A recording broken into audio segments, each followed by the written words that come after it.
남편이 요즘 매일 아침 저에게 두유를 한 잔씩 다 줘요. 칼슘 보충에 좋다고 하면서요. 저는 슬쩍 돌아서서 그 두유를 형님에게 드렸는데 일주일 후 형님이 방에서 비명을 지르는 바람에 남편은 얼어붙었고 저도 경악했습니다. 저는 유나라고 합니다. 민준 씨네 집안에 시집 온 지 딱 3년이 되었어요. 남편 민준 씨는 지인의 소개로 만났는데 겉보기에는 오직하고 말수가 적은 사람이었어요. 결혼 후 2년 동안은 저에게 꽤 잘해주었고 집안의 힘든 일이나 굳은 일도 기꺼이 도왔죠. 저희는 시부모님과 민준 씨의 형님 내외와 한 울타리 안에 살고 있었어요. 대가족이 모여 살다 보니 다소 북적거리긴 했지만 평소에 얼굴을 맞대고 지내면서도 나름 화목하게 지냈습니다. 변화는 보름 전부터 시작되었어요. 그날 아침 막 잠에서 깬 저는 민준 씨가 하얀 사기 그릇을 들고 부엌에서 나오는 것을 보았습니다. 그가 제 앞으로 다가오자 저는 한 번도 들어본 적 없는 다정한 목소리로 유나, 쉬기 전에 어서 마셔. 내가 타준 두유야. 칼슘 보충에 좋대. 라고 말했습니다. 저는 의아해하며 다가가 냄새를 맡아보았어요. 진한 콩 비린내가 코끝을 찔러 순식간에 미간을 찌푸렸죠. 저는 어릴 때부터 두유를 싫어했는데 이 점은 민준 씨도 알고 있었어요. 결혼 3년 동안 그는 단 한 번도 저에게 두유를 먼저 챙겨준 적이 없었거든요. 저는 의심스러운 듯 물었습니다. 웬일로 갑자기 두유를 타줘? 나 이거 안 좋아하는 거 알잖아. 민준 씨는 어색하게 웃으며 손을 뻗어 제 어깨를 두드렸습니다. 회사 동료들이 그러는데 여자들은 두유를 많이 마시면 칼슘 보충에 좋고 몸에 좋대. 자기 평소에 자꾸 다리가 저리다고 했잖아. 이거 마시면 효과 있을 거야. 어서 마셔. 식으면 맛없어져. 그의 말투에는 거절할 수 없는 듯한 의미가 담겨 있었지만 눈빛은 어딘가 불안하게 흔들리며 저와 시선을 마주치려 하지 않았습니다. 저는 마음속으로 의아했지만 그저 갑자기 철이 들어 저를 걱정해주는 거라고만 생각했어요. 하지만 그 콩 비린내는 정말 삼키기 어려웠습니다. 저는 그릇을 들고 한참을 망설였지만 결국 한 모금도 마시지 못했어요. 민준 씨는 옆에서 저를 지켜보더니 제가 마시지 않자 다시 한번 재촉했습니다. 어서 마셔. 내가 특별히 타준 건데 낭비하지 마. 저는 어쩔 수 없이 그릇을 들고 한 모금 마시는 신용을 했어요.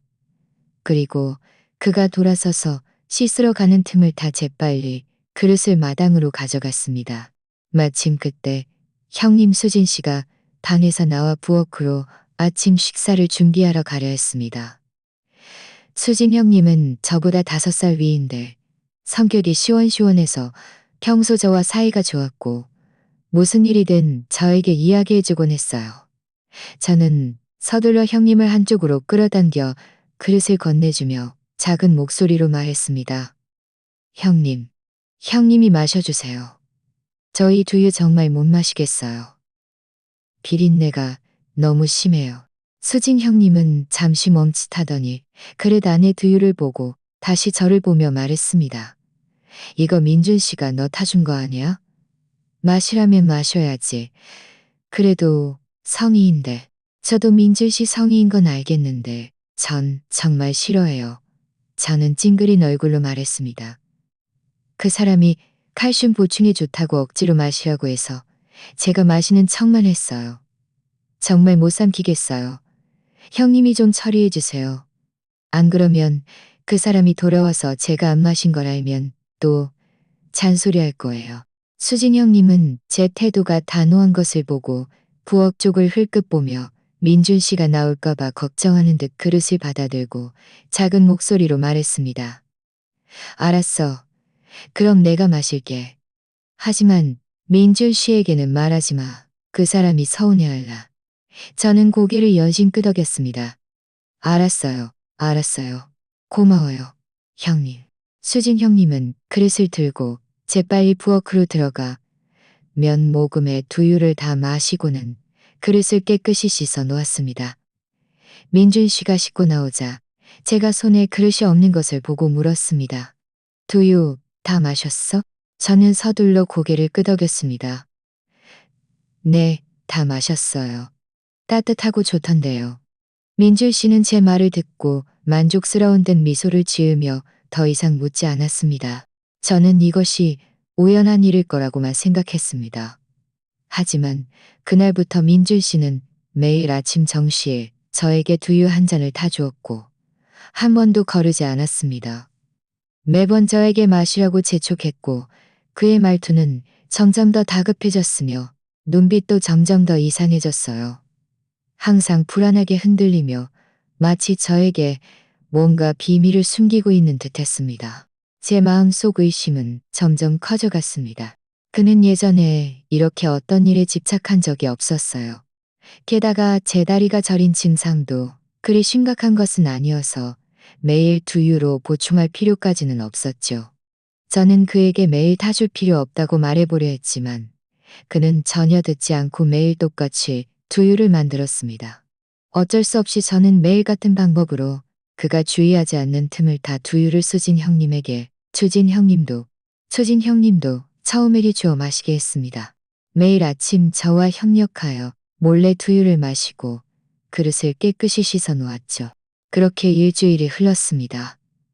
매일 아침 두유는 성공적으로 형님에게 전달되었고 저는 이 일이 그렇게 지나가는 줄 알았습니다. 하지만 민준 씨의 이상 행동은 계속되었고 더 큰 폭풍이 조용히 몰아치고 있다는 것을 저는 알지 못했습니다. 그날 아침 저는 평소처럼 두유를 형님에게 건넸습니다. 형님은 그릇을 받다가 갑자기 미간을 찌푸리며 저에게 말했습니다. 유나, 나 이 두유 맛이 며칠 전하고 좀 다른 것 같아. 뭔가 더 걸쭉해진 것 같고 희미하게 이상한 맛도 나. 제 심장이 쿵 내려앉았습니다. 저는 서둘러 물었습니다. 이상한 맛이라니? 전 자세히 안 맡아봤는데 수진 형님은 고개를 저으며 말했습니다. 뭐라고 딱 꼬집어 말할 수는 없는데 뭔가 좀 이상해. 민준 씨가 매일 너에게 두유를 타주는 게 정말 칼슘 보충 때문일까? 아니면 다른 이유라도 있는 걸까? 형님의 말이 제 마음에 정확히 와닿았습니다. 맞아요. 민준 씨는 최근 정말 너무 이상했어요. 매일 두유를 타주는 것 외에도 자주 늦게 귀가했고 물어보면 회사 야근이라고만 했죠.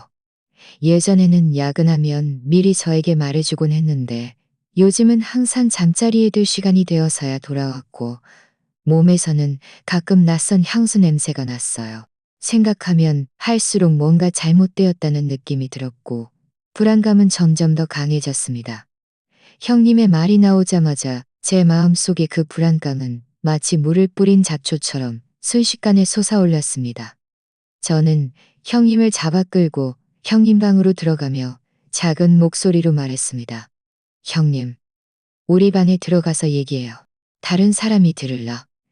수진 형님은 고개를 끄덕이며 저를 따라 방으로 들어갔고 문까지 잠갔습니다. 막 앉자마자 수진 형님은 손에 든 빈 그릇을 탁자 위에 놓으며 미간을 찌푸렸습니다.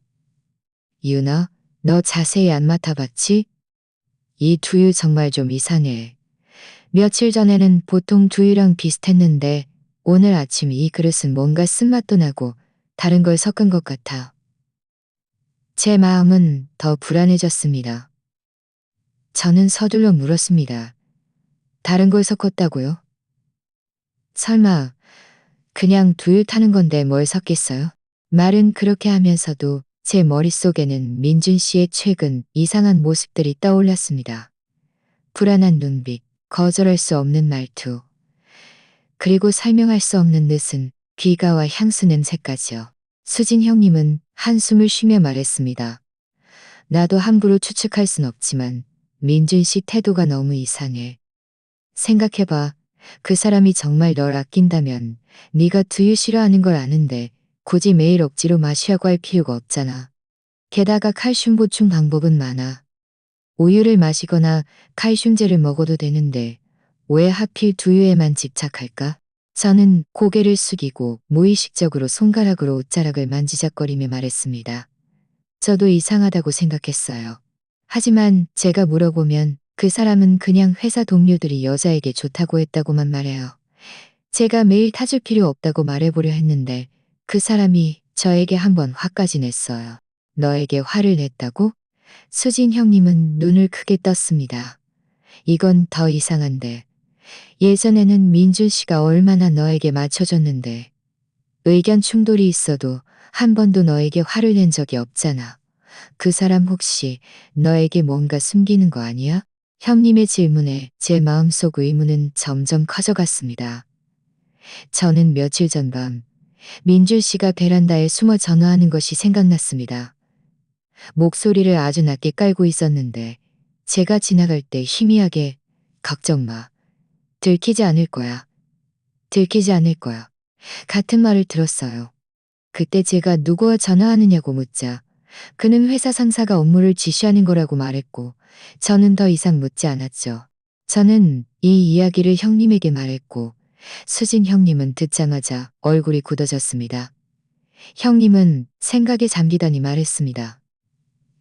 유나, 내 말 들어. 이 일은 가볍게 여길 수 없어. 민준 씨가 정말 떳떳하다면 이렇게 숨길 필요가 없잖아. 앞으로 그 사람이 또 두유를 타주면 신경 써서 마시지 말고 나에게도 함부로 주지 마. 혹시라도 정말 문제가 있다면 내가 마셔도 곤란해지잖아. 저는 고개를 끄덕였지만 또다시 난감해졌습니다. 하지만 제가 안 마시면 그 사람이 분명 의심할 거예요. 그 사람은 요즘 매일 제가 두유를 다 마시는지 지켜보고 있거든요. 제가 안 마시면 저에게 난리를 칠 거예요. 수진 형님은 잠시 생각하더니 말했습니다. 그럼 이렇게 하는 건 어때? 일단 마시는 척하고 그 사람이 주의하지 않는 틈을 타마시지 말고 버리지도 마. 깨끗한 병에 담아서 모아둬. 하루 이틀을 담아서 모아둬. 하루 이틀 모았다가 우리가 방법을 찾아서 검사를 받아보자. 이 두유에 정말 문제가 있는지 없는지 말이야. 저는 형님의 의견이 합리적이라고 생각하여 서둘러 고개를 끄덕였습니다. 좋아요. 그렇게 해요. 제가 지금 당장 깨끗한 병을 찾아서 제 옷장 맨 아래에 숨겨둘게요. 그 사람은 분명 못 찾을 거예요. 그 사람이 알게 하지 마. 그 사람이 알게 하지 마. 수진 형님이 그 사람이 알게 하지 마. 수진 형님이 당부했습니다.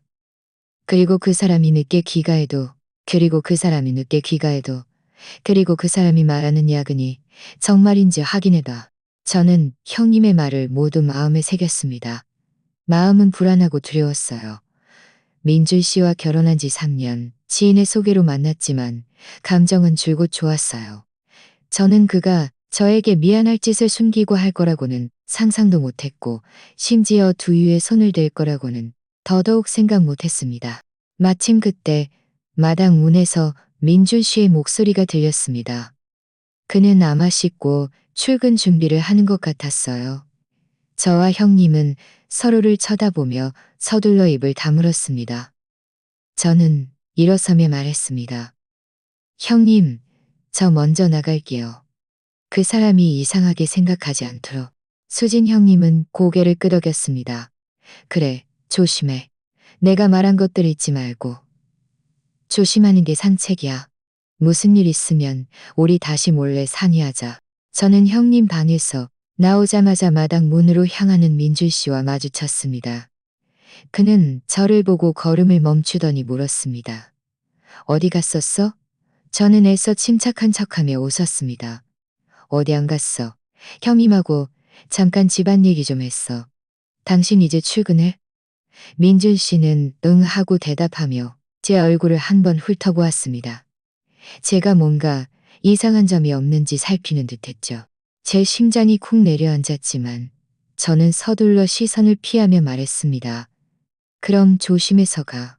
안전운전하고. 민준 씨는 더 이상 묻지 않고 돌아서서 나갔습니다. 그의 뒷모습을 보며 제 마음은 만감이 교차했습니다.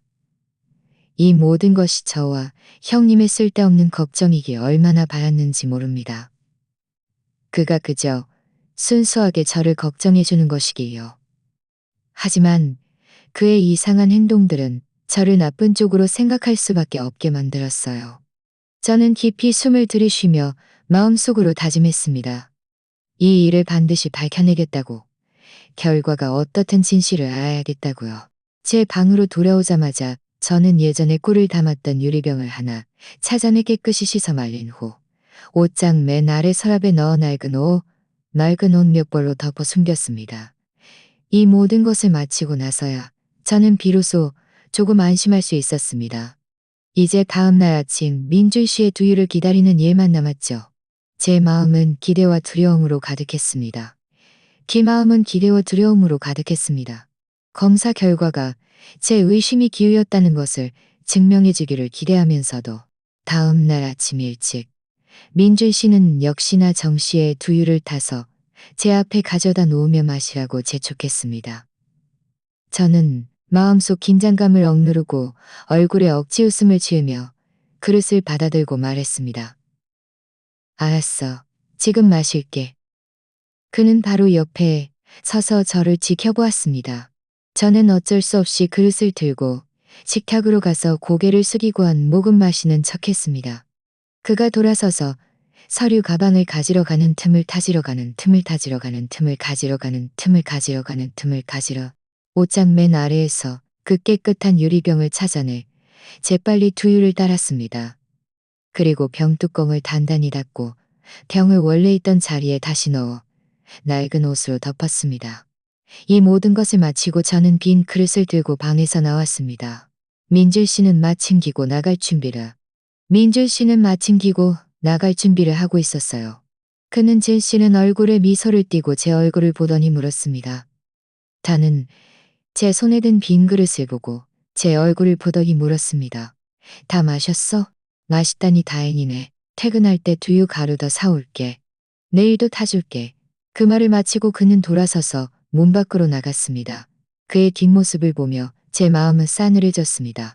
그의 이중적인 모습은 뭔가를 감추고 있는 것처럼 보였습니다. 낮 동안 저는 집안일을 하면서도 내내 두유가 든 병과 민준 씨의 이상한 행동들을 마음에 두고 있었습니다. 오후가 되자 형님이 당부했던 말이 생각나 민준 씨의 회사 일에 대해 애둘러 물어보기로 했습니다.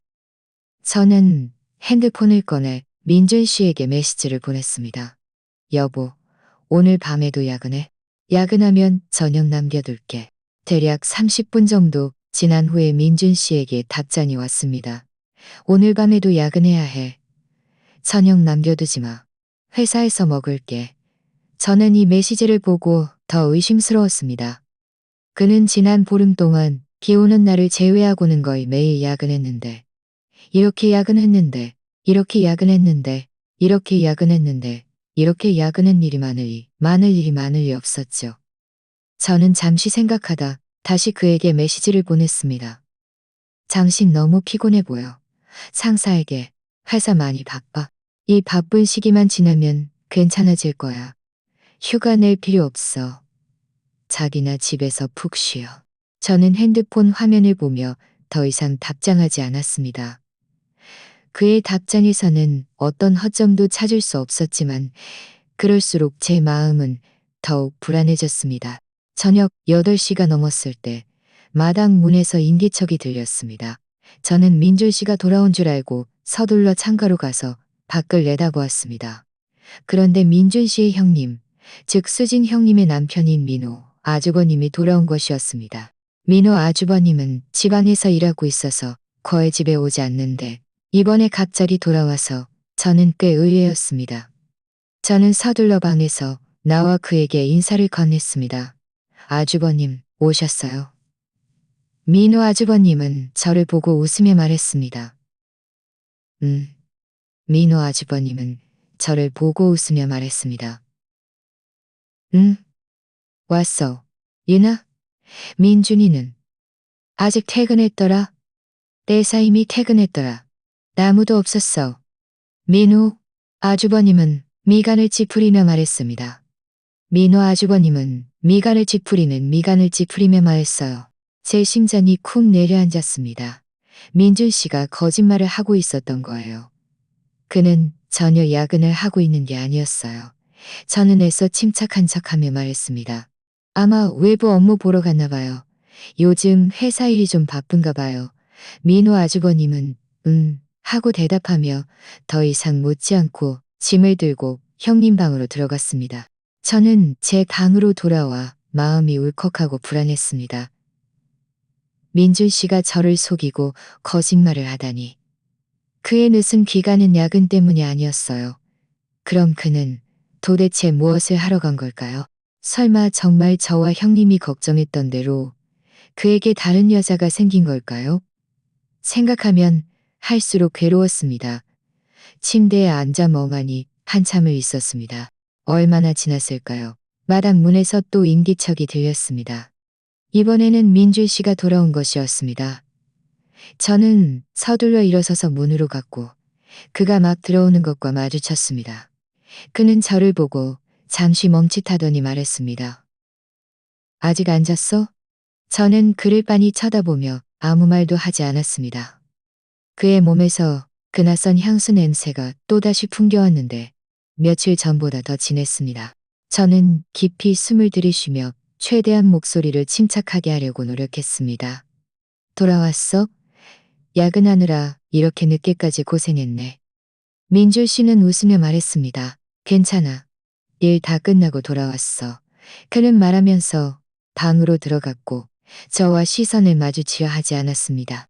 저는 그의 뒤를 따라 방으로 들어갔고 그가 서류 가방을 탁자 위에 놓자마자 물었습니다.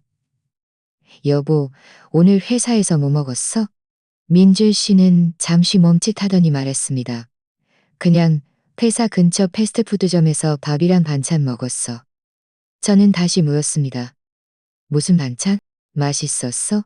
그의 눈빛은 흔들리더니 말했습니다. 잊어버렸어. 아무거나 시켰는데 괜찮았어. 그의 이런 떳떳하지 못한 모습을 보며 저는 그가 거짓말을 하고 있다는 것을 더욱 확신했습니다. 저는 더 이상 추궁하지 않고 돌아서서 화장실로 들어갔습니다. 제가 나오자 민준 씨가 베란다에서 전화하고 있는 것을 발견했습니다. 목소리를 아주 낮게 깔고 있었어요. 저는 조용히 문으로 다가가 귀 기울여 들었습니다. 그가 집에 도착했으니 걱정 마. 그 사람은 두유를 의심하지 않아. 매일 다 마시고 있어. 일이 잘 풀리면 이혼할 거야. 걱정 마. 너를 힘들게 하지 않을게. 라고 말하는 것이 들렸습니다. 뒤의 말은 더 이상 들을 수 없었습니다.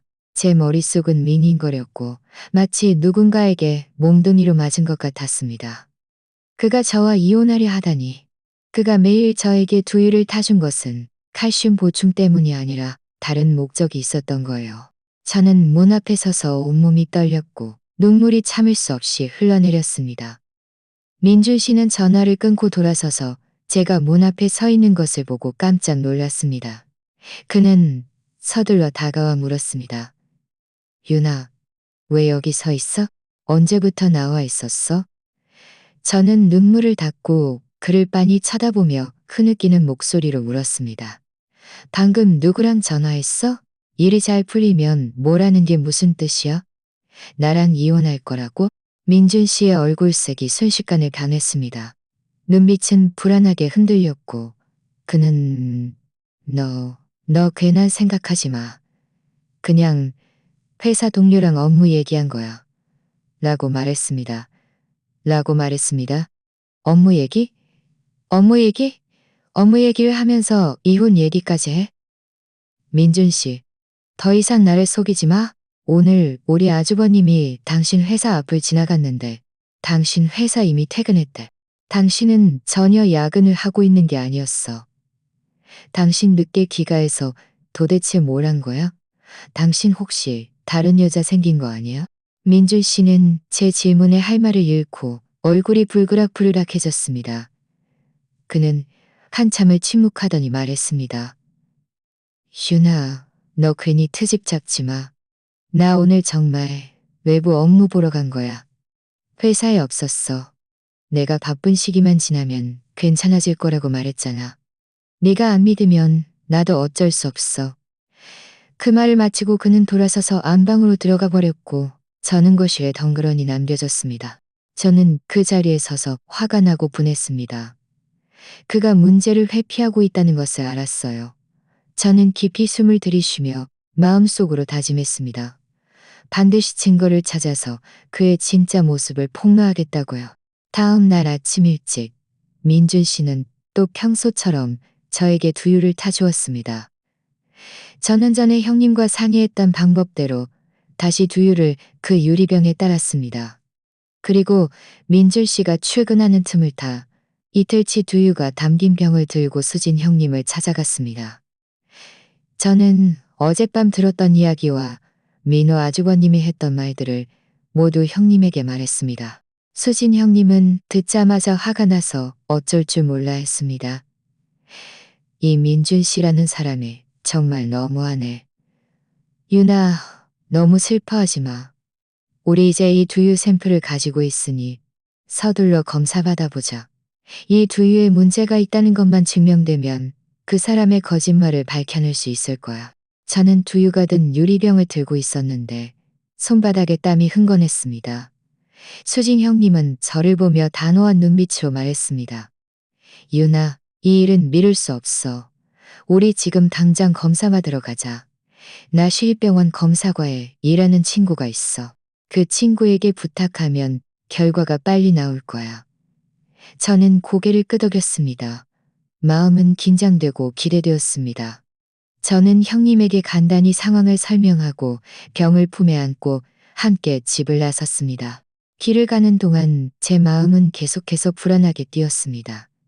검사 결과가 두유에 문제가 없다는 것을 증명해 주기를 바라면서도 민준 씨의 거짓말을 밝혀낼 뭔가라도 나오기를 바랐어요. 형님의 친구는 이 박사님이라는 40대 중반의 남자분이셨는데 성격이 매우 친절했습니다. 저희가 자초지종을 설명하자 그는 병을 받아들고 미간을 찌푸리며 말했습니다. 이 샘플 두유가 이틀 된 거죠? 밀봉은 잘 되어 있지만 검사 결과에 약간 영향을 줄 수도 있어요. 하지만 대략적인 건 알아낼 수 있을 겁니다. 먼저 집에 가 계세요. 내일 이맘때쯤 다시 보고서를 받으러 오세요. 저는 서둘러 감사 인사를 전했습니다. 이 박사님, 번거롭게 해드려서 죄송합니다. 최대한 빨리 해주세요. 저희 사정이 좀 급해서요. 이 박사님은 고개를 끄덕였습니다. 걱정 마세요. 오늘 밤 야근해서 검사해 드릴게요. 내일 아침 일찍 결과가 나올 겁니다. 병원에서 나오자 저와 형님은 아무 말도 하지 않았습니다. 한참을 걷다가 형님이 입을 열었습니다. 유나, 너무 걱정하지 마. 결과가 어떻게 나오든 형님은 너 편이야. 만약 민준 씨가 정말 너에게 해서는 안 될 짓을 했다면 우리는 절대로 그를 용서할 수 없어. 저는 코를 훌쩍이며 눈물을 참아내며 말했습니다. 형님, 고마워요. 저는 지금 그저 결과가 정말 문제가 있을까봐 두려워요. 그 사람이 왜 저에게 이렇게까지 해야 했는지 상상도 못하겠어요. 결혼 3년 동안 저는 그에게 진심으로 잘해줬고 집안일도 그가 신경 쓸 필요 없게 다 했는데 어떻게 저를 이렇게까지 속일 수 있을까요? 집에 돌아오자 저는 넋이 나간 듯 아무것도 할 수 없었습니다. 시부모님께서 어디 갔었냐고 물으시자 저는 아무렇게나 핑계를 대고 얼버무렸습니다. 이 일을 그분들께 알릴 수는 없었습니다. 만약 결과가 문제가 없다면 제가 괜히 트집 잡는다고 생각하실까봐 가족 분위기에 영향을 미칠까봐 걱정되었죠. 하지만 만약 결과가 정말 문제가 있다면 그분들께 어떻게 말씀드려야 할지 온종일 저는 안절부절 못했습니다. 겨우 밤이 되어 민준 씨가 돌아왔습니다. 그는 평소처럼 들어오자마자 저에게 오늘 두유 마셨어? 라고 물었습니다. 제 마음속에서는 역겨움이 치솟았지만 저는 애써 침착한 척하며 말했습니다. 마셨어요. 마셨어요. 마셨어요. 마시던데요. 민준 씨는 웃으며 더 이상 묻지 않고 씻으러 갔습니다. 그의 그런 아무렇지 않은 모습을 보며 제 마음속 분노는 더욱 커졌습니다. 밤에 잠자리에 들 때는 그와 따로 잤습니다. 그가 왜 그러냐고 묻자 저는 몸이 좋지 않다고 말했고 그는 더 이상 묻지 않고 자기 방으로 돌아갔습니다. 그날 밤 저는 거의 잠을 이루지 못했습니다. 머릿속에는 온통 민준 씨의 이상한 행동들과 베란다에서 전화하던 그의 목소리뿐이었습니다. 뒤척이며 마음은 실타래처럼 엉켰습니다. 겨우 동이 틀 때까지 기다렸다가 저는 서둘러 씻고 형님과 함께 병원으로 갔습니다. 검사과에 도착하자 이 박사님이 이미 저희를 기다리고 있었습니다. 그는 손에 검사 결과지를 들고 있었는데 표정이 매우 심각했습니다. 그의 표정을 보자마자 제 심장은 목구멍까지 치솟았고 다리는 힘이 풀리는 듯 했습니다. 수진 형님은 서둘러 저를 부축하며 물었습니다. 이 박사님, 결과 나왔어요? 어때요? 이 박사님은 검사 결과지를 저희에게 건네주며 한숨을 쉬었습니다. 직접 보세요. 이 두유에는 칼슘 보충 성분은 전혀 없고 오히려 소량의 진정제와 인공 여성 호르몬이 검출되었습니다. 저와 형님은 모두 얼어붙어 동시에 물었습니다. 이게 무슨 약이에요? 이 박사님은 설명했습니다. 진정제는 일종의 신경 안정제로 소량 복용하면 졸음이 오고 어지럽고 무기력해집니다.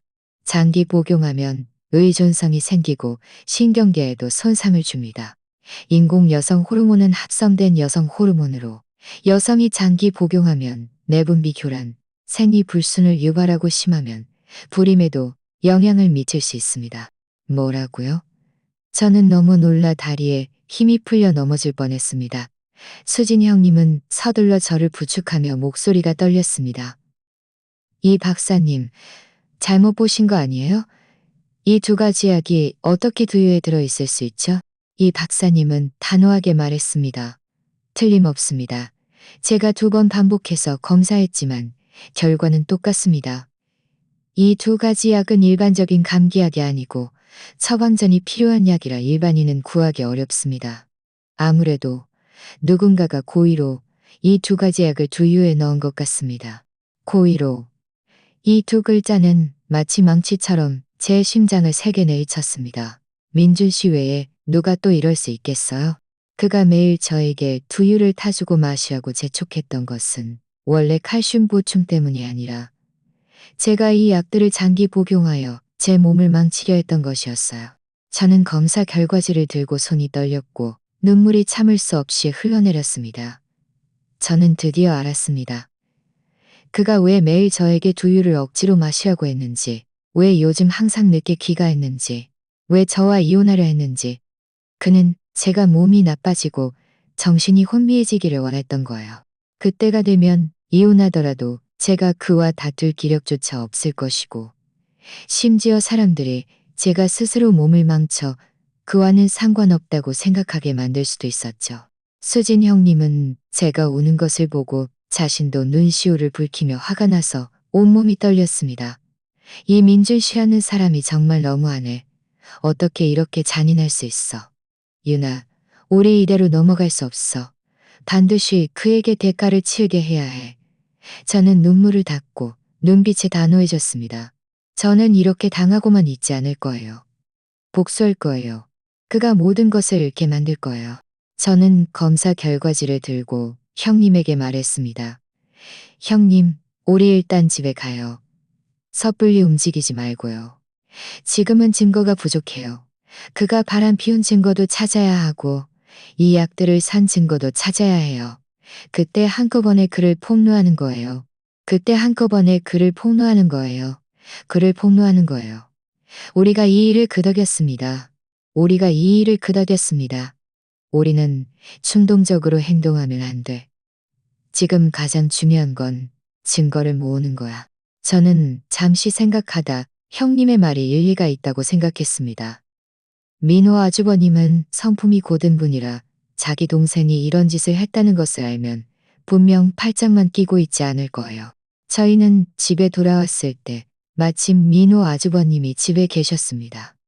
형님은 그를 방으로 불렀고 저는 검사 결과지를 그에게 건네주며 민준 씨의 최근 이상한 행동들과 제가 들었던 전화 내용을 모두 말했습니다. 민호 아주버님은 검사 결과지를 보고 화가 나서 얼굴이 붉어졌습니다. 탁자를 치며 말했습니다. 이런 짐승 같은 자식. 내가 어떻게 이런 동생을 가졌을까? 유나, 걱정 마. 형님이 도와줄게. 내가 한번 봐야겠어. 도대체 어떤 여자가 그의 정신을 홀려서 이런 하늘에 대고 죄를 짓는 짓을 저지르게 만들었는지 말이야. 민호 아주버님의 지지를 받으니 제 마음은 더욱 든든해졌습니다. 저희 세 사람은 상의 끝에 역할을 분담하기로 했습니다. 민호 아주버님은 민준 씨의 최근 행적을 알아보고 그가 누구와 함께 있는지 확인하기로 했습니다. 형님은 집에서 민준 씨의 동태를 살피며 이상한 행동이 없는지 지켜보기로 했습니다. 저는 민준 씨가 의심하지 않도록 계속 두유를 마시는 척하며 동시에 그의 핸드폰과 서류 가방을 살펴 약을 샀다는 영수증이나 그 여자와의 대화 기록을 찾을 수 있는지 확인하기로 했습니다. 상의를 마친 후 저희는 바로 행동에 들어갔습니다. 그날 밤 민준 씨가 돌아왔을 때 저는 평소처럼 그에게 몇 마디 말을 건넨 후 졸린 척하며 먼저 잠자리에 들었습니다. 저는 침대에 누워 잠이 오지 않아 계속 밖의 동태에 귀를 기울였습니다. 얼마 지나지 않아 민준 씨가 또 베란다에 숨어 전화하는 소리가 들렸습니다. 저는 조용히 문으로 다가가 귀 기울여 들었습니다. 이번에는 그의 목소리가 조금 더 컸고 저는 더 분명하게 들을 수 있었습니다. 그가 거의 다 써가. 내일 또 좀 사러 갈게. 계속 마시게 할 거야. 걱정 마. 그 사람이 몸이 망가지면 이혼하기 쉬울 거야. 그때가 되면 우리 떳떳하게 함께 할 수 있을 거야. 라고 말하는 것이 들렸습니다. 이 말을 듣자 제 온몸이 떨렸습니다. 그는 정말 고의적이었던 거예요. 그는 제가 몸이 망가지면 순조롭게 이혼하고 그 여자와 함께하려 했던 거예요. 저는 뛰쳐나가 그와 대치하고 싶은 충동을 억누르고 조용히 침대로 돌아왔습니다. 지금은 때가 아니라는 것을 알았습니다. 저는 충분한 증거를 모을 때까지 기다려야만 그에게 치명적인 일격을 가할 수 있을 거예요. 다음 날 아침 일찍 민준 씨는 역시나 두유를 타서 가져왔습니다. 저는 마음속 징후를 억누르고 얼굴에 굳은 웃음을 지으며 그릇을 받아들고 말했습니다. 고마워요, 여보. 매일 특별히 저에게 두유를 타줘서. 민준 씨는 눈빛이 흔들리더니 웃으며 말했습니다. 나랑 무슨 객기야. 너 좋으라고 하는 일인데 당연하지. 식으면 맛없어져. 그는 여전히 옆에 서서 저를 지켜보고 있었습니다. 저는 고개를 숙이고 천천히 마시는 척하며 그가 돌아서서 짐을 가지러 가는 틈을 타 재빨리 그릇을 들고 방으로 들어가 미리 준비해둔 다른 병의 두유를 따랐습니다. 그리고 빈 그릇을 들고 나왔습니다. 다 마셨어? 민준 씨가 물었습니다. 저는 고개를 끄덕였습니다. 다 마셨어. 오늘 맛도 좋던데. 그는 만족스러운 듯 웃더니 서류 가방을 들고 나갔습니다. 그가 나가자 형님이 다가와 작은 목소리로 물었습니다. 들키지 않았지? 저는 고개를 저었습니다. 아니요. 그 사람은 의심하지 않았어요. 그때 민호 아주버님도 일어났습니다. 그는 씻고 나서 저희에게 말했습니다. 나 오늘 일하러 안 갈 거야. 민준 씨 뒤를 쫓아서 그가 어디로 가서 누구를 만나는지 볼 거야. 너희는 집에서 잘 지켜보고 있다가 무슨 일 있으면 언제든지 나에게 전화해. 그 말을 마치고 그는 눈에 띄지 않는 옷으로 갈아입고 민준 씨 회사 근처 길목에서 미리 기다리고 있었습니다. 저와 형님은 집에서 집안일을 하면서도 마다니 동태의 집에서 집안일을 하면서도 점심때쯤 민호 아주버님에게 메시지가 왔습니다. 그 사람 점심에 회사에서 밥 안 먹었어. 어떤 여자랑 서양식 레스토랑에 갔어. 내가 이미 사진 찍었어. 저녁에 돌아가서 보여줄게.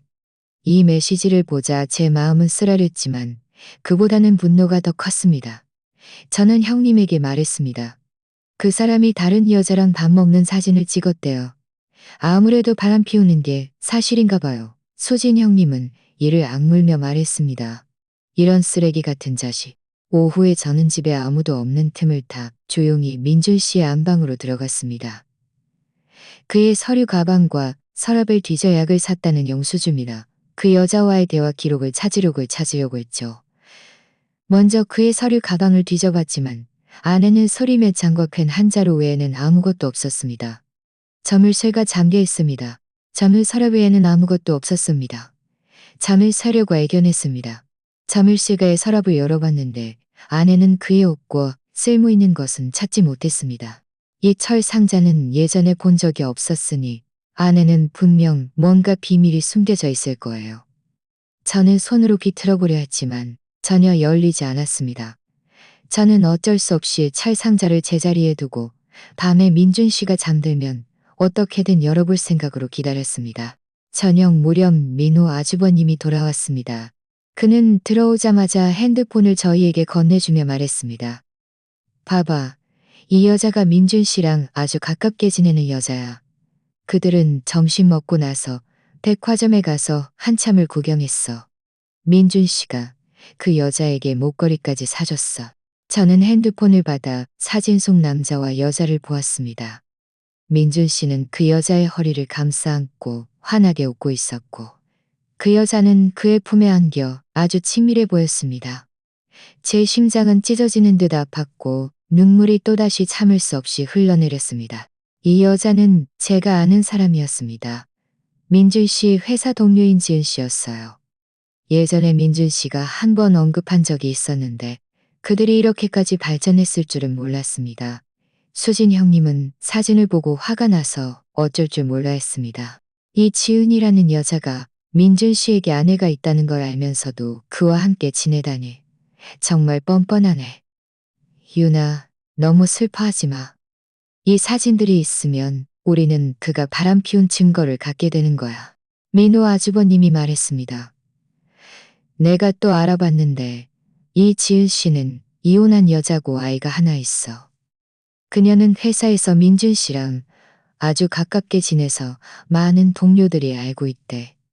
민준 씨가 최근 자주 늦게 귀가하는 건 분명 그 여자랑 같이 있었던 걸 거야. 저희가 이야기하고 있을 때 마당문에서 민준 씨의 목소리가 들렸습니다. 저희는 서둘러 핸드폰을 치우고 이야기하는 척했습니다. 민준 씨가 들어와 저희가 모두 모여 있는 것을 보고 잠시 멈칫하더니 말했습니다. 다들 무슨 얘기하고 있어? 이렇게 시끄럽네. 저는 애써 침착한 척하며 말했습니다. 변은 얘기 안 했어요. 변이하고 형님하고 집안 얘기 좀 하고 있었죠. 오늘은 야근 안 했나 봐요. 민준 씨는 웃으며 말했습니다. 그는 말하면서 방으로 들어갔고 저희 얼굴을 한번 훑어보며 저희가 뭔가 이상한 점이 없는지 살피는 듯 했습니다. 밤에 잠자리에 들 때 저는 여전히 민준 씨와 따로 잤습니다. 그가 잠들자 저는 조용히 일어나 그의 안방으로 들어가 서랍에서 그 철 상자를 꺼냈습니다. 가는 철사를 찾아 자물쇠 구멍에 넣어 한참을 이리저리 움직이자 드디어 자물쇠가 열렸습니다. 저는 철 상자를 열었습니다. 안에는 역시나 무언가 들어 있었습니다. 몇 장의 약품의 영수증이 있었는데 거기에는 진정제와 인공 여성 호르몬이라고 적혀 있었고 구매자는 민준 씨였습니다. 날짜는 그가 저에게 두유를 타주기 시작한 며칠 전이었죠. 그리고 그와 지은 씨의 다정한 사진 몇 장도 있었는데 민호 아주버님이 찍은 것보다 훨씬 더 노골적이었습니다. 게다가 한 장의 종이 쪽지도 있었는데 거기에는 그와 지은 씨의 계획이 적혀 있었는데 이 모든 것을 보자 제 온몸이 떨렸고 눈물은 더욱 심하게 흘러내렸습니다. 그들은 이미 오래전부터 계획했던 것이었어요. 민준 씨는 처음부터 나쁜 마음을 품고 있었던 거예요. 저는 이 영수증들, 사진들, 그리고 종이 쪽지를 모두 조심스럽게 모아 제 서랍에 넣었습니다. 모든 증거는 절대로 잃어버리면 안 되니까요.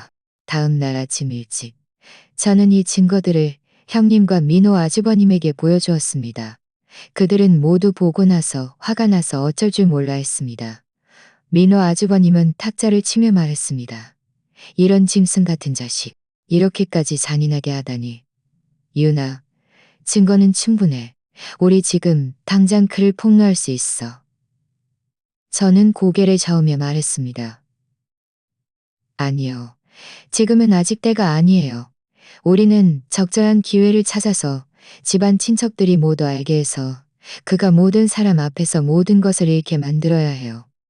내일이 주말이니까 시부모님의 형제자매분들이 모두 집에 식사하러 오실 거예요.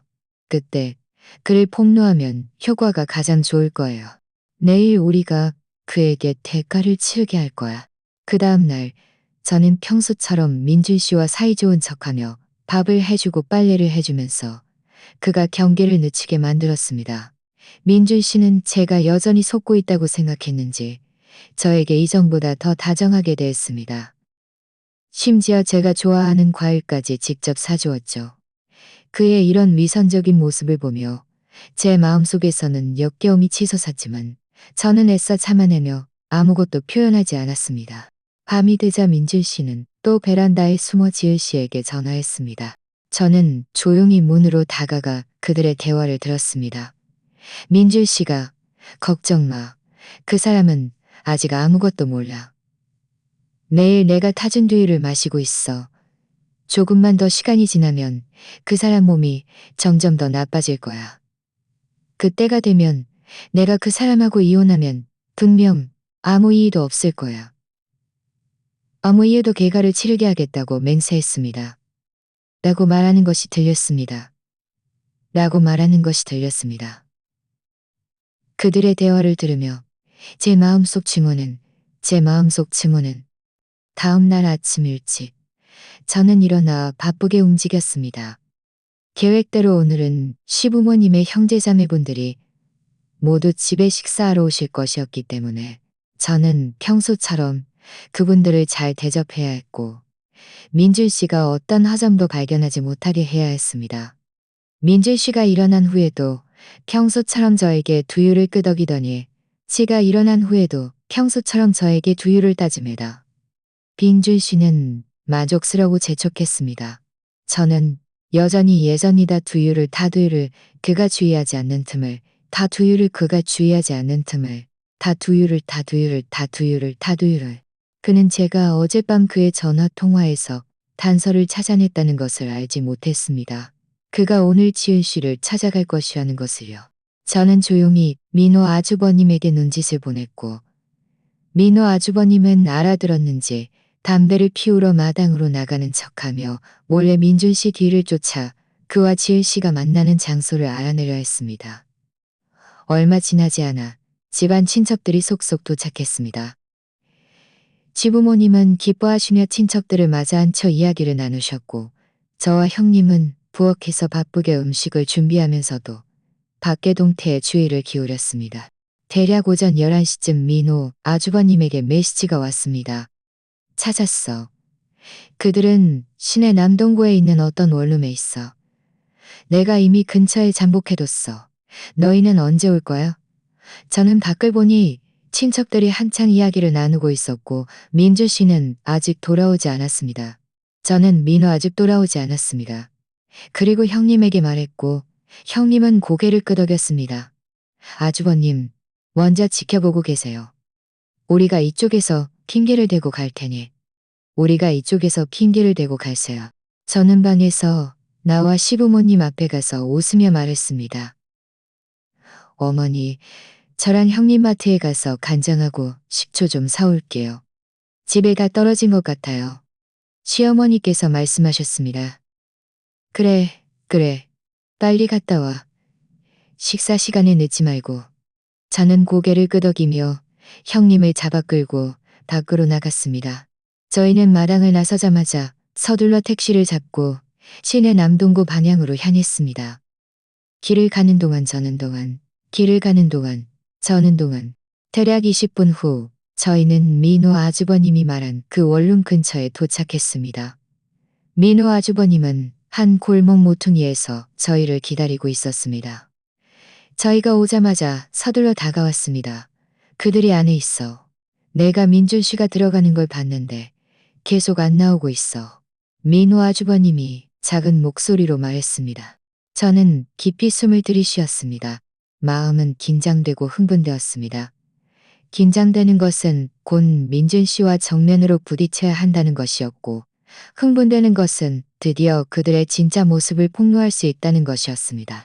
저희 세 사람은 원룸 문 앞으로 가서 민호 아주버님이 문을 두드리며 큰 소리로 말했습니다. 민준 씨, 문 열어. 미가 안에 있는 거 알아. 방 안에서는 아무런 움직임도 없었습니다. 민호 아주버님은 다시 문을 두드리며 말했습니다. 한 번 더 기회를 줄게. 어서 문 열어. 안 그러면 내가 문을 부술 거야. 또 잠시 후 방 안에서 민준 씨의 당황한 목소리가 들렸습니다. 누구세요? 저 집에 없어요. 잘못 찾아오셨어요. 저는 비웃으며 문 안쪽으로 대고 말했습니다. 민준 씨, 연기하지 마. 당신 안에 있는 거 알아. 지은 씨도 안에 있는 거 알아. 당신이 숨을 수 있을 거라고 생각해. 방 안은 잠시 침묵하더니 이내 자물쇠가 열리는 소리가 들렸습니다. 문이 열리자 민준 씨가 문 앞에 서 있었습니다. 머리는 헝클어져 있고 옷은 흐트러져 있었으며 얼굴에는 당황한 기색이 역력했습니다. 저희 세 사람을 보자마자 그의 얼굴은 순식간에 새하얗게 변했고 더듬거리며 말했습니다. 너희들이 어떻게 여기에? 저는 그와 헛소리할 필요도 없이 그를 밀치고 방 안으로 들어갔습니다. 방 안은 어질러져 있었고 소파에는 옷 몇 벌이 던져져 있었으며 탁자 위에는 사용한 컵 2개가 놓여 있었습니다. 지은 씨는 안방에 숨어 이불로 몸을 감싸고 있었는데 저희가 들어오자마자 너무 놀라 온몸이 떨렸습니다. 지은 씨, 이 뻔뻔한 여자. 민준 씨에게 아내가 있다는 걸 알면서도 여기서 그와 놀아나다니. 형님은 화가 나서 뛰쳐나가 지은 씨의 코앞에 대고 욕을 퍼부었습니다. 지은 씨는 고개를 숙이고 아무 말도 하지 못했습니다. 민준 씨는 서둘러 지은 씨 앞에 막아서며 저희에게 말했습니다. 너희들 너무 심한 거 아니야? 이건 나랑 지은 씨 일이야. 너희랑 상관없어. 우리랑 상관없다고? 저는 화가 나서 온몸이 떨렸습니다. 가방에서 그 약꿈의 영수증들과 그와 지은 씨의 다정한 사진들을 꺼내 민준 씨 앞에 던졌습니다. 민준 씨, 이것 좀 봐봐. 당신이 매일 나에게 타준 두유에 진정제와 인공여성 호르몬을 넣었어. 내 몸을 망치려 한 거야. 당신과 지은 씨는 오래전부터 계획했던 거야. 내가 몸이 나빠지면 나랑 이혼하고 그 여자랑 결혼하려고 한 거지. 민준 씨는 그 영수증들과 사진들을 보자 얼굴색이 더욱 새하얗게 변했고 온몸이 떨렸습니다. 그는 입을 열어 변명하려 했지만 민호 아주버님이 다가가 민준 씨의 옷깃을 움켜쥐고 그의 얼굴에 주먹을 3개 날렸습니다. 이런 짐승 같은 자식. 유라가 너에게 얼마나 잘해줬는데 어떻게 그에게 이렇게 할 수 있어? 그에게 미안하지도 않아? 어머니에게 미안하지도 않아? 민준 씨는 맞아서 몇 걸음 뒤로 물러나 지은 씨는 민준 씨가 맞는 것을 보고 서둘러 이불 속에서 기어나와 민준 씨 앞에 막아서며 저희에게 말했습니다. 때리지 마세요. 이 일은 민준 씨만 잘못한 게 아니에요. 저에게도 책임이 있어요. 하지만 민준 씨는 유나 씨랑 함께 있으면 전혀 행복하지 않았어요. 그는 저를 사랑해요. 우리를 좀 용서해 주세요. 우리를 용서해 달라고? 저는 비웃었습니다. 내가 왜 당신들을 용서해야 해? 당신들이 내 결혼을 망치고 내 삶을 망쳤는데 이제 와서 내가 당신들을 용서해 주길 바란다고? 꼼깨. 저는 핸드폰을 꺼내 방 안의 상황을 사진 몇 장 찍고 동영상도 찍었습니다. 이 모든 게 증거야. 나는 모든 사람에게 당신들 이 개 같은 남녀가 어떻게 나를 속였는지 알릴 거야. 민준 씨는 제가 사진을 찍고 동영상을 녹화하는 것을 보고 당황해서 달려와 제 핸드폰을 뺏으려 했습니다. 찍지 마. 핸드폰 내놔. 민호 아주버님은 서둘러 그를 막아서며 또 한 대 때렸습니다. 감히 손찌검까지 하려 들어? 내가 말하는데 오늘 이 일은 그냥 넘어가지 않을 거야. 바로 그때 지은 씨가 갑자기 울기 시작하며 말했습니다. 유나 씨, 제가 잘못했어요. 제가 유나 씨 가정을 망쳐서는 안 되는 거였어요. 하지만 저는 이미 민준 씨 아이를 가졌어요. 우리는 진심으로 사랑해요. 우리를 좀 용서해 주세요. 제가 무릎 꿇고 빌게요. 말하면서 그녀는 바닥에 무릎을 꿇으려 했습니다. 저는 타각에 무릎을 꿇으려 했습니다. 저는 서둘러 그녀를 막았고 마음속에서는 역겨움이 치솟았습니다. 당신이 그의 아이를 가졌다고? 그건 당신들 일이야. 나랑 상관없어.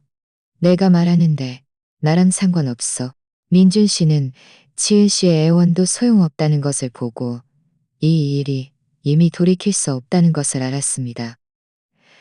그는 저를 노려보며 말했습니다. 유나, 너무 잘난 척하지 마.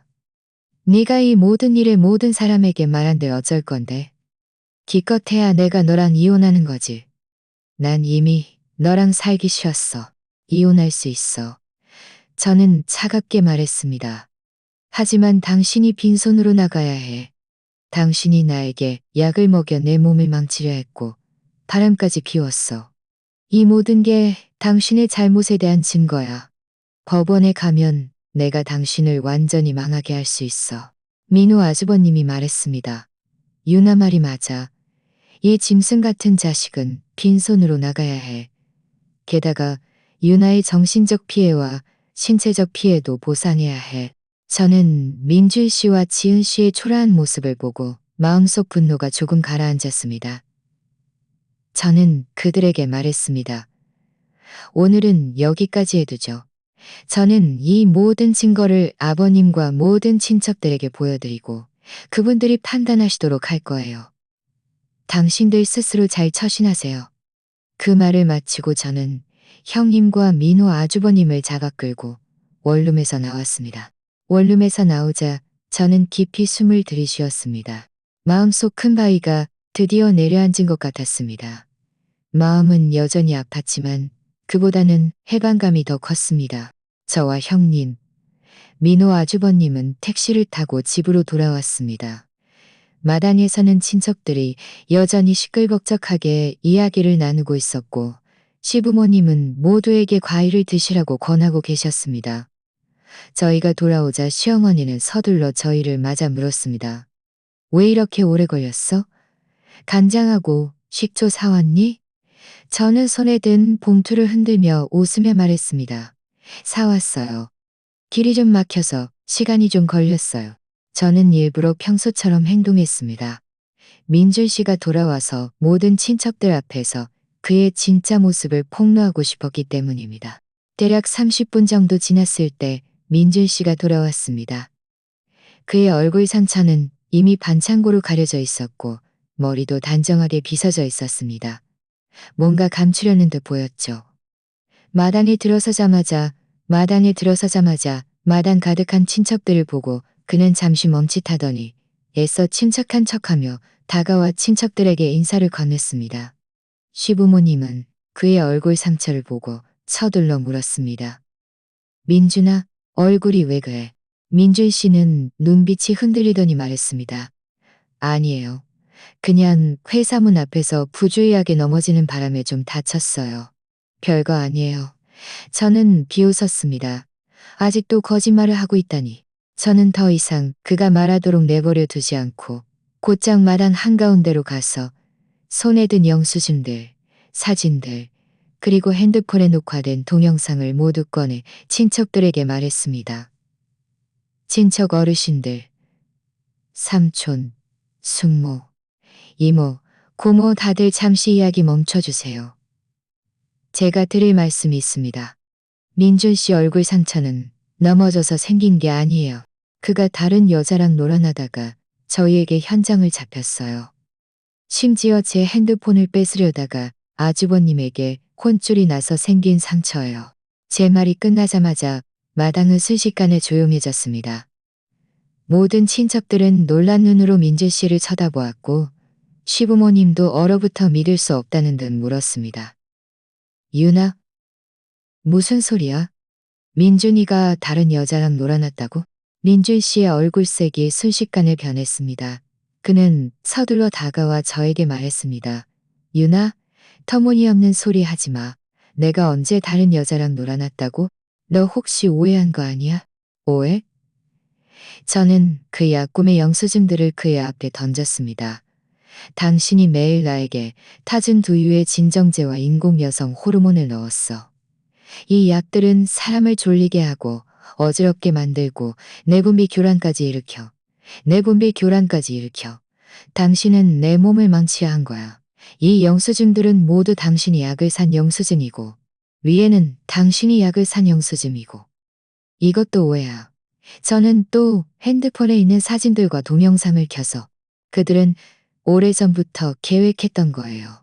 내가 약이 든 두유를 장기 복용해서 몸이 망가지면 나랑 이혼하고 그와 지은 씨가 결혼하려고 한 거죠. 친척들은 사진과 동영상을 보고 모두 난리가 났습니다.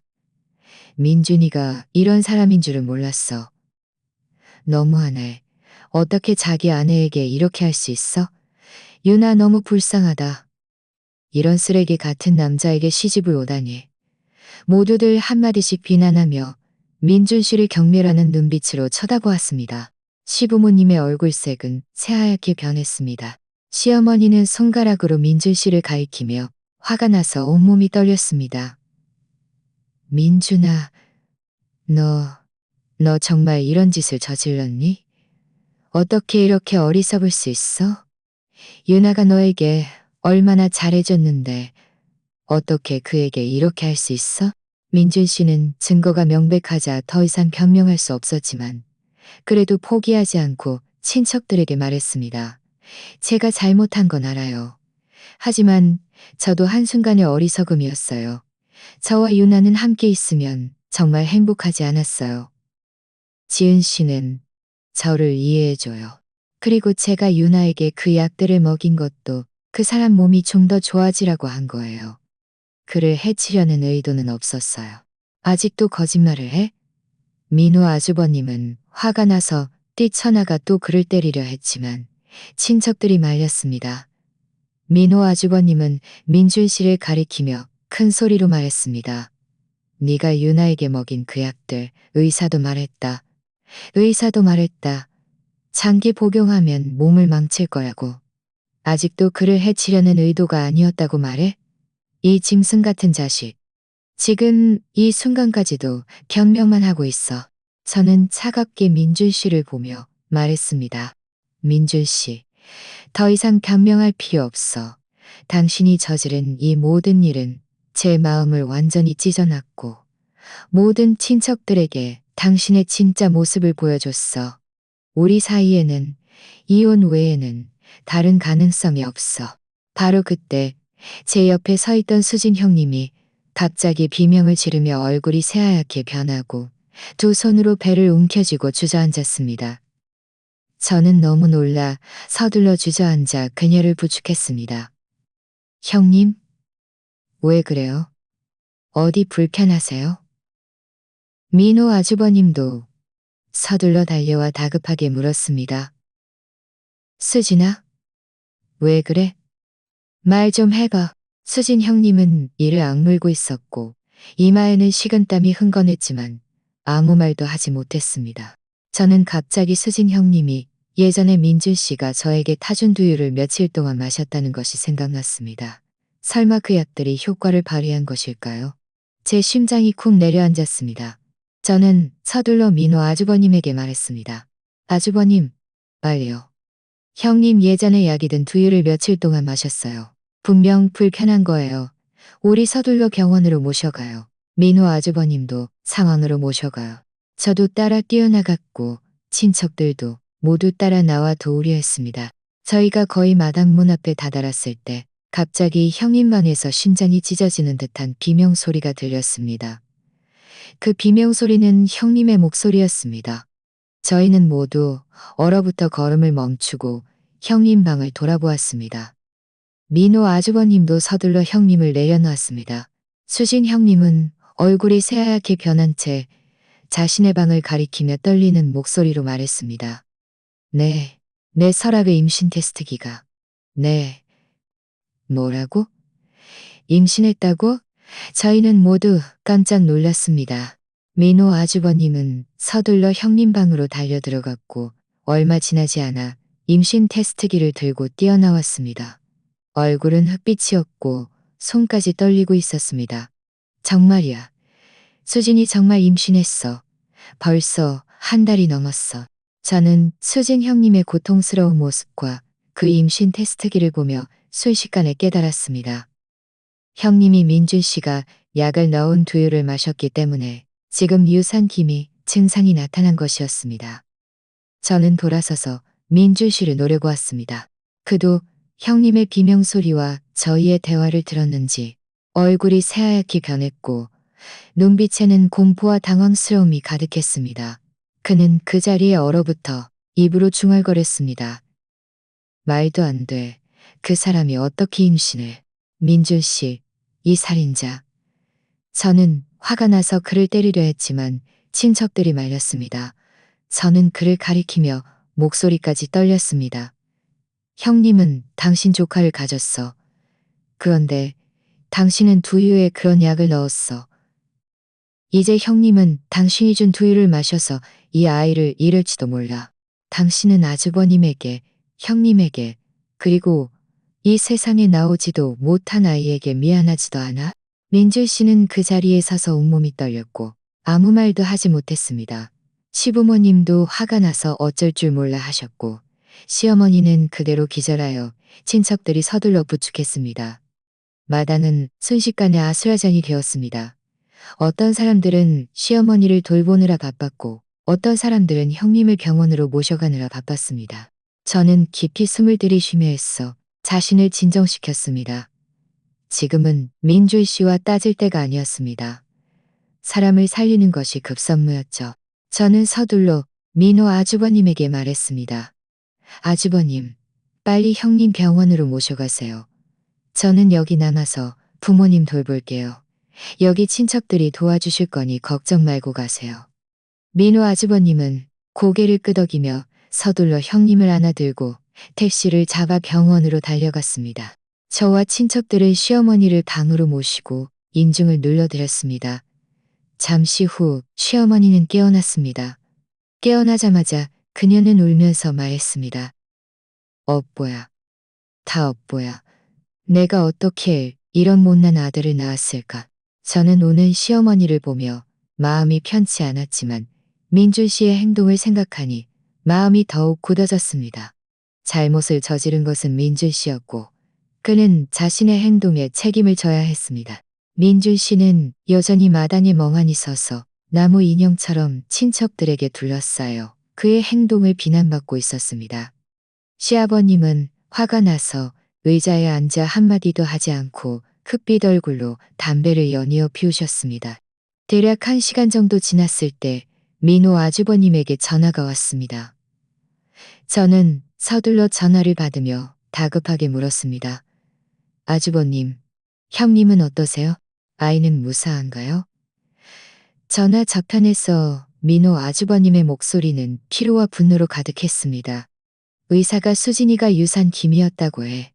다행히 제때 병원에 와서 아이는 살렸어. 하지만 한동안 입원해서 경과를 지켜봐야 한대. 의사가 또 그러는데 수진이가 어지럽고 무기력했던 증상은 약이 든 두유를 마셔서 생긴 거래. 만약 조금이라도 늦게 발견했으면 아이는 물론이고 수진이 몸도 큰 영향은 물론이고 수진이 몸도 큰 영향은 물론이고 아이가 살았다는 말을 듣자 저는 안심하고 눈물이 참을 수 없이 흘러내렸습니다. 살았다니 다행이다. 살았다니 다행이다. 형님 잘 돌봐주세요. 병원비는 걱정하지 마세요. 민준 씨가 내게 할게요. 민호 아주버님은 말했습니다. 알았어. 수진이 안정시키고 나면 돌아가서 그 짐승 같은 자식과 따질 거야. 전화를 끊고 저는 형님의 상황을 시부모님과 친척들에게 말했습니다. 시어머니는 아이가 살았다는 말을 듣고 조금 안심했지만 이내 다시 울기 시작했습니다. 다 민준이 때문이야. 만약 수진이란 아이에게 무슨 일이라도 생겼으면 내가 어떻게 그에게 명목이 살까? 저는 민준 씨에게 다가가 차갑게 말했습니다. 민준 씨, 들었어? 형님이 당신이 약을 넣은 두유를 마셔서 아이를 잃을 뻔했어. 지금도 병원에 입원 중이야. 당신은 나를 해쳤을 뿐만 아니라 형님과 세상에 나오지도 못한 조카까지 해쳤어. 당신은 이 빚을 어떻게 갚을 거야? 민준 씨는 고개를 들었습니다. 민준 씨는 고개를 들었습니다. 이게 무슨 소리야? 입으로 중얼거렸습니다. 입으로 중얼거렸습니다. 고의가 아니었어. 형님이 마실 줄은 몰랐어. 그냥 유나 씨가 마시게 하려던 거였어. 너무 이기적이네. 자기 잘못만 생각하고 있어. 시아버님은 드디어 참지 못하고 일어서서 민준 씨 앞에 다가가 그의 뺨을 세게 때리며 욕했습니다. 이 짐승 같은 자식. 나는 너 같은 아들 둔 적 없어.